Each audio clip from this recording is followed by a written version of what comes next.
Сәлем достар, бүгін біз 4-ші сыныпқа арналған ағылшын тілі пәні бойынша жаттығуларын орындайтын боламыз. Бүгін біз 17-ші беттен бастаймыз, ал ендеше жаттығуларға кірісейік. Біз бұл жерде 6 суретті көріп тұрмыз. Бұл жерде бізге look and write, қара және жаз деген. Бұл жерде біз гимнастиканы көріп тұрмыз, водный спортты көріп тұрмыз, катание, фигурное катанияны көріп тұрмыз, және де садақ жарысын көріп тұрмыз. Енді бұл жерде тек қана аудармасы керек ағылшынша, ендеше жазып шығатын боламыз. Екінші сұрақтың жауабын жазамыз. Fencing болады.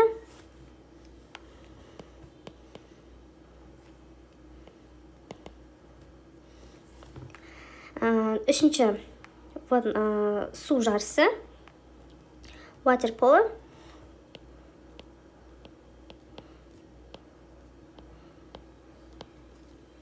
Бізде төртінші гимнастика, яғни бізде бұл ағылшынша айтылады, гимнастикс деп аталады. Ендеше жазамыз.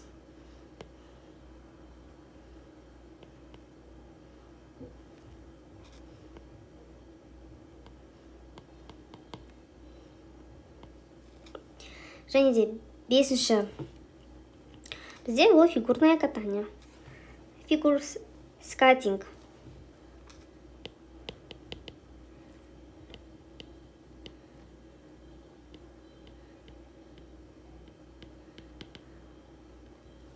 Және де бізде ең соңғы ол садақ жарысы болады. Бізде ол ағылшынша archery болады.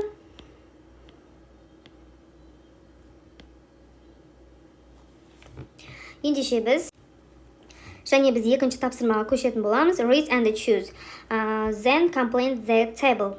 Бұл жерде бізге таблица бойынша керекті сөзді таблица бойынша жазып орнына қоюымыз керек. Яғни, сәуле play немесе plays video games on Saturdays. Яғни, бұл жерде бізде бұл сәуле деген яғни қыз. Біз қыз, ол қызға, ол балаға деген сияқты жекешеленген түр болса, бізде міндетті түрде plays, яғни s жалғау бар сөйлемді белгілейміз. Яғни, бұл жерде көрсетіліп қойған. Нұрлан and Гүлсара Jul немесе Jules on Sundays.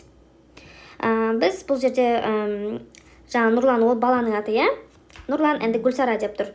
Яғни біз бұл жерге Jules белгілейміз, өйткені s жалғауы бар. Көркем go немесе goes. Goes, бұл жерде go деген ол көпше түрде айтылған, ол барлығымен кете береді. Біз қызға, балаға міндетті түрде goes, өйткені жекешеленген түрде біз goes'ті белгілейміз. 3. Сәуле have немесе has. Scott, Rice and Sundays. Бұл жерде сәуле. Бізде бұл жерде сәулені суббота күні ойын ойнайды, демалыс күні, яғни ойын ойнайды деп көрсетілген. Ендеше біз бұл жерде сәуле болғаннан кейін has болады. Неге? Өйткені have деген көпше түрде жүреді ағылшын тілінде, ал has деген жекешеленген, яғни қызға, балаға деген сияқты осылай has болады, өйткені жаңағыдай айтып отқандай жекешеленген түрге кетеді. Ал have деген ол көпше түрде айтылған, ол have'ты сен, оларға деген сияқты жалғауға қоссақ болады. 4.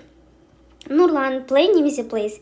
Яғни бұл жерде жаңа төбедегі айтып өткенімдей бала, және де бұл жерде plays болады.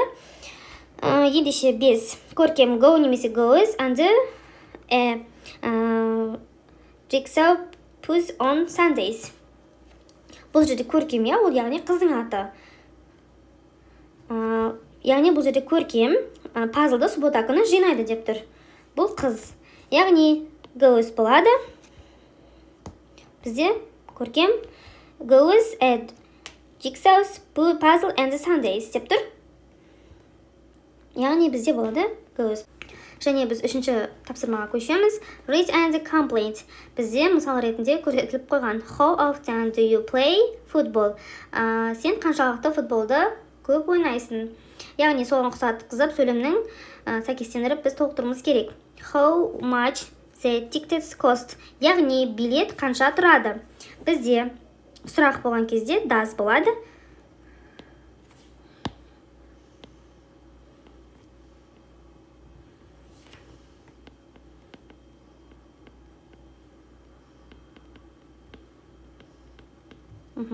Және де 2.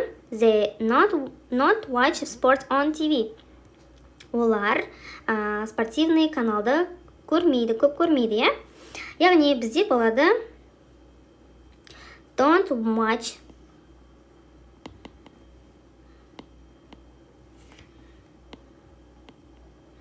Көп көрмейді. Және де 3. Бізде болады where he play handball. Бұл жерде бізге 3. Олар қайда handball ойнайды, е? Яғни бізде бұл сұрақ белгіленіп тұрғаннан кейін where бізде бұл қойылады does, е?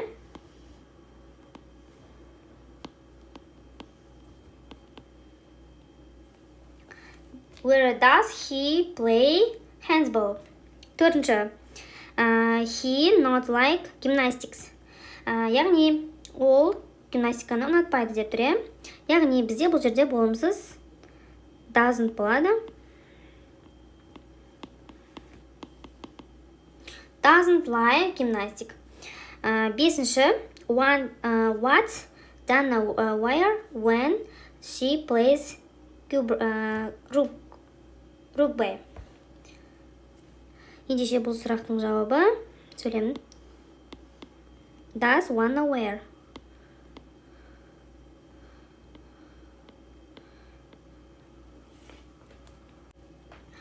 Және де біз 4. жаттығуды орындайтын боламыз. Read and underline.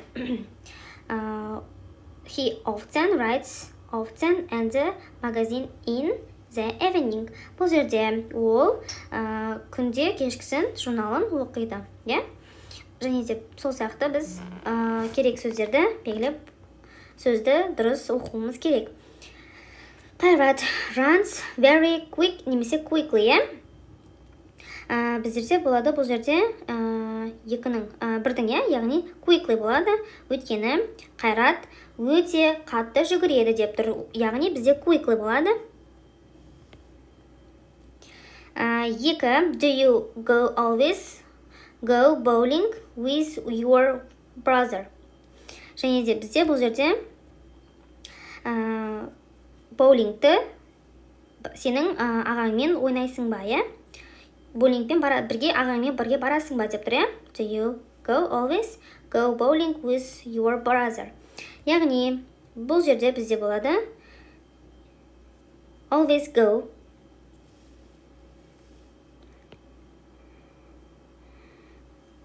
Дұрысы always go болады. Ендеше 3-ке do you play chess very немесе well немесе good болады, е? Бұл жерде бізге айтылған сен шахматты қаншалықты жақсы ойнайсың, е?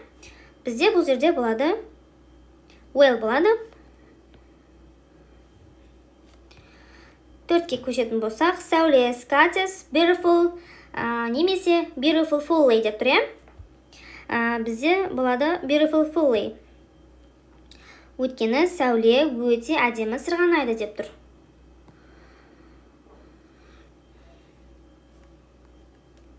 Және де соңғы сөйлеміміз бізден I watch sometimes watch figure катанс on TV. Фигурное катание мен кей кезде телевизордан көреміз деп тұр, е? Яғни бізде бұл жерде болады sometimes watch, кей кезде деп тұр бізде, е? Sometimes watch болады. Міне балалар, бүгінгі біздің 17-ші беттегі тақырыбымыз аяқталды. Сіздерге түсінікті болды деп ойлаймын.